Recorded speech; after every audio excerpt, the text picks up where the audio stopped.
पसंद के गाना बजा के, अपना पसंद के गाना बजा के सत्य जबे पे हमके बोलाया है।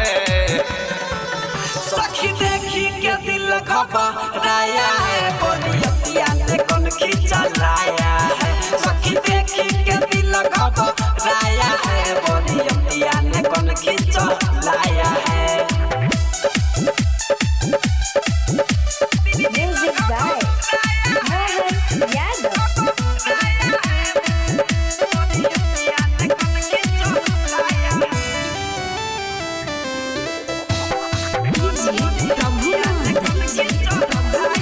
हमके हंसावत रहे उ मुस्का के, दोसवा यरवाया सबके तका के।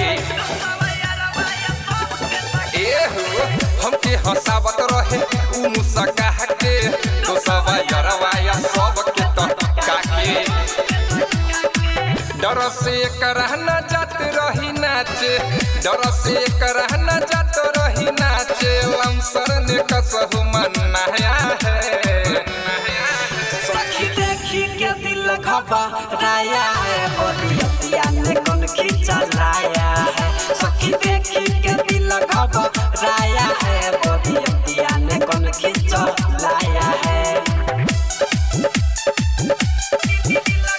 Music by Mohan Yadav.